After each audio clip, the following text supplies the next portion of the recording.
आळंदीत झाला सर्वात मोठा चमत्कार। आळंदीहून पंढरपूरला निघणारी मानाची वारी जिचं प्रस्थान होणार होतं, परंतु वारी निघण्याच्या अगोदर अद्भुत चमत्कार आळंदी या ठिकाणी घडलाय। हा चमत्कार 20 लाख वारकऱ्यांनी उघड्या डोळ्यांनी पाहिलाय, जो गेल्या 300 वर्षांमध्ये कधीच घडला नव्हता।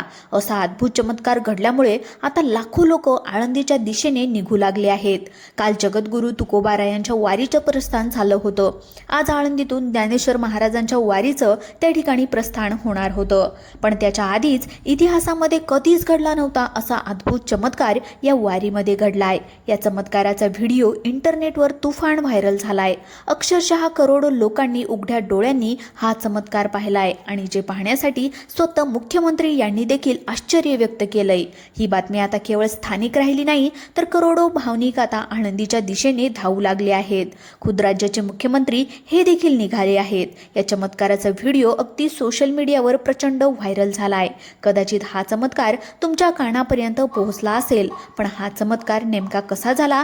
गेल्या 300 वर्षाच्या इतिहासामध्ये आळंदीत असं कधीच घडलं नव्हतं। असा विचित्र चमत्कार कसा काय घडला?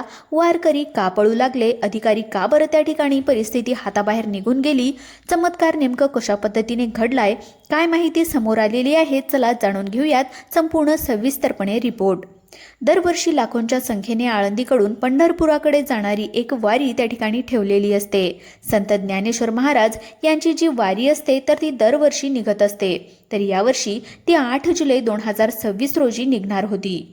लाखोच्या संख्येनं वारकरी त्या ठिकाणी उपस्थित होते, पण वारी निघण्याच्या अगदी काही मिनिटांआधीच एक चमत्कार घडला आणि ज्याचा व्हिडिओ सोशल मीडियावर प्रचंड व्हायरल झालाय। खुद मुख्यमंत्री यांनी देखील आश्चर्यचकित झालेले आहेत। विठुरायाच्या भेटीच्या आशेने विठुरायाच्या भेटीसाठी कोणतीही सोय न पाहता, कोणतीही येण्या जाण्याची उनवारा पावसाची काळजी न करता लाखो वारकरी तिथे दाखल होत असतात, ज्या आळंदीपासून पंढरपूर पर्यंत पायी जात असतात। अनेक ठिकाणी तिथून अनेक राज्यातल्या कानाकोपऱ्यातून लोक येतात, तर काही विदेशातून देखील लोक येत असतात। लाखोच्या संख्येने हे भाविक आज त्या ठिकाणी आळंदीमध्ये पोहोचत होते, पण त्यांनी अद्भुत चमत्कार जो याआधी कधीच पाहिला नव्हता तर तो झालाय। अनेक वारकरी याच्यामध्ये काही 20 वर्षापासून, काही 30 तर काही 40 वर्षापासून वारी करण्यासाठी येतात, पण त्यांनी आयुष्यामध्ये कधीच पाहिला नव्हता असा अद्भुत चमत्कार घडलाय। आज आळंदी इथं माऊलीचं प्रस्थान आज होणार होतं। काल जगद्गुरू तुकोबारायांचं प्रस्थान, त्यांच्या वारीचं प्रस्थान झालं होतं, पण माऊलीचं प्रस्थान आज होणार होतं आणि प्रस्थान होण्याच्या अगोदरच आळंदीमध्ये अद्भुत चमत्कार घडलाय। तो चमत्कार पाहण्यासाठी अक्षरशः लोक आता गर्दी करू लागले होते, कारण की त्याचा व्हिडिओ व्हायरल झालाय आणि उघड्या डोळ्यांनी वारकऱ्यांनी तो चमत्कार पाहिलाय। आता नेमका तो चमत्कार काय आहे? तो व्हिडिओ नेमका काय आहे? याच्या मागचं कारण काय आहे? 300 वर्षामध्ये कधीच घडला नव्हता असा अद्भुत चमत्कार कसा काय घडला? काय आहे त्याच्या मागचं सत्य? चला जाणून घेऊयात संपूर्ण सविस्तरपणे माहिती। पहा, आळंदीमध्ये झालेला जो काही चमत्कार आहे तर तो पाहिल्याच्या नंतर खरं तर तुम्हाला सगळ्यात आधी आश्चर्याचा धक्का बसेल आणि नंतर तुमच्या डोळ्यातून पाणी येणार, कारण की हा जो चमत्कार आहे तर तो भारताच्या इतिहासामध्ये त्याची नोंद होईल असा चमत्कार घडलाय। माऊलींनी आज साक्षात असं अस्तित्व स्वतःचं दाखवून दिलंय की जे याआधी कधीच दिसलं नव्हतं। अक्षरशः माऊलींच्या समाधीविषयी या ठिकाणी समाधीला संजीवन समाधी असं म्हणतात, म्हणजेच माऊली जिवंतपणे समाधी माऊलींनी घेतलेली आहे हे तर सगळ्यांनाच माहिती आहे आणि ती समाधी जिवंत आहे, तिच्यामध्ये एक चैतन्य आहे असं देखील म्हटलं जातं। आता आजपर्यंत फक्त माहिती होती, पण आज त्यांचं अस्तित्व त्यांनी दाखवून दिलंय आणि उघड्या डोळ्यांनी वारकऱ्यांनी त्याची देही याचा डोळा तो चमत्कार पाहिलाय। आता या चमत्काराची नोंद इतिहासामध्ये होणार आहे। आता खरं तर चमत्कार घडण्यामागे काय कारण होतं? चमत्कार हा माऊलींनी का घडवला? वारी प्रस्थान होण्याच्या अगोदरच हा चमत्कार का घडला आणि वारकरी अचानक का पळू लागले? अधिकारी देखील घाबरले। नेमकं काय घडलं होतं त्या ठिकाणी? का करोडो लोक आळंदीच्या दिशेने निघाले आहेत तो चमत्कार पाहण्यासाठी? मग जाणून घेऊयात या व्हिडिओच्या माध्यमातून। मग आता काय होता तो चमत्कार? कसा घडलात? आता पाहून घेऊयात।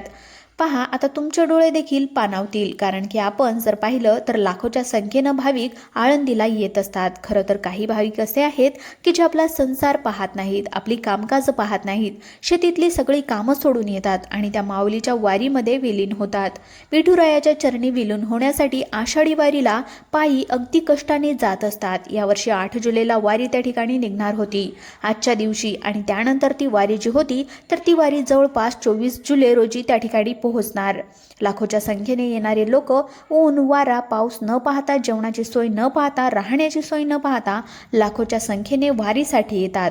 भावी भक्तांसाठी आळंदी जी आहे तर ती फार महत्त्वाची, महाराष्ट्रातली आज सगळ्यात जास्त प्रसिद्ध आणि सगळ्यात मोठी वारी आळंदीची वारी असते. आणि त्याच वारीचं प्रस्थान व्हायचं होतं. माऊलीच्या मंदिरामध्ये सगळे भाविक जमा झाले होते. आजच्या वारीची जी काही प्रस्थान होतं तर ते अत्यंत भव्य दिव्य होतं. भाविक जमा झाले होते. तिथे टाळ गजराचा मृदुंगाचा नाद घुमत होता. त्या गजरामध्ये माऊली माऊली, ज्ञानोबा माऊली, तुकाराम असा गजर सुरू होता. त्याच वेळेस माऊलीच्या मंदिरातील पादुका उचलताना त्या पादुका रथामध्ये ठेवल्या जातात आणि त्यानंतर भाविक हे भक्त माऊलीच्या पालकाच्या काय पादुका आहेत तर त्या रथामध्ये ठेवण्यासाठी हे करतात आणि तिथून पुढे त्याचं प्रस्थान होत असतं. आता सर्व काही सुरळीतपणे चालू होतं. वारीची तयारी ही पूर्णतः झालेली होती. दरवर्षी जशी वारी तयारी होते तसंच अगदी त्याच पद्धतीने वारीची तयारी झाली होती. अंतिम टप्प्यामध्ये तयारी आली आणि आळंदीच्या गल्ल्यागल्ल्यांमध्ये विठ्ठल नामाचा गजर सुरू होता. माऊलींच्या पालखी सोहळ्याचं नियोजन अगदी वेळेवर आणि काटेकोरपणे सुरू होतं. पण कुणाला माहिती नव्हतं की वारी निघण्याच्या आधी तो अद्भुत चमत्कार पाहता येईल. उघड्या डोळ्यांनी वारकऱ्यांनी तो चमत्कार पाहता येईल असं त्यांनी कोणी विचारसुद्धा केलेला नव्हता.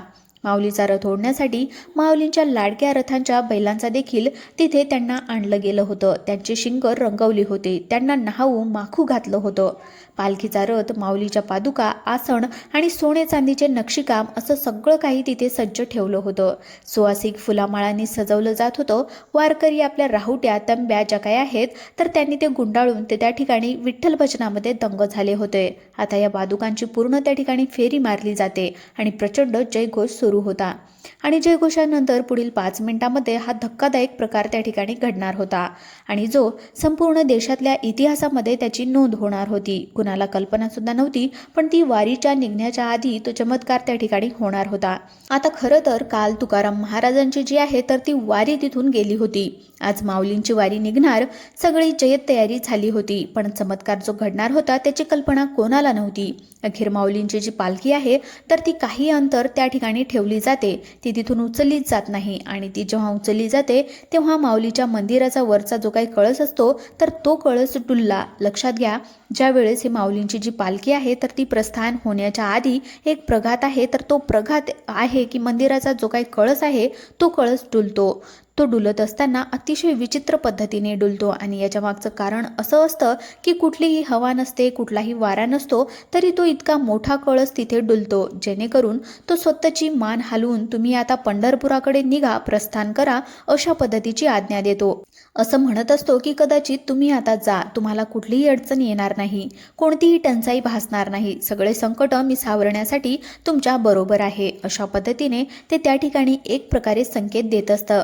आणि अशा प्रकारचा जो काही चमत्कार आहे तो त्या ठिकाणी घडला आणि हा चमत्कार दरवर्षी घडतो. पण या वर्षीचा जो काही चमत्कार होता तो अक्षरशः त्या ठिकाणी अगदी डोळ्याचे पारणे फेडणारे होता. 700 वर्षापासून ही वारीची परंपरा आहे, पण दरवर्षी हा चमत्कार घडतो आणि अगदी त्याच दिवशी, त्याच वेळी ज्यावेळी वारी प्रस्थान व्हायचं असतं अगदी त्याच वेळी हा कळस हलतो. कुठली हवा नाही, कुठलाही फोर्स नाही, तो कळस हलतो आणि त्यानंतरच वारीचं प्रस्थान होत असतं. तर अशा पद्धतीने या वारीमधला जो चमत्कार आहे तर तो आज देखील दरवर्षीप्रमाणे लोकांनी पाहिलेला आहे. तर या चमत्काराविषयी तुमचं नेमकं मत काय आहे कमेंटच्या माध्यमातून नक्की कळवा. आणि जर तुम्ही विठ्ठलाचे निश्चिम भक्त असाल तर रामकृष्ण हरी कमेंटमध्ये लिहायला विसरू नका.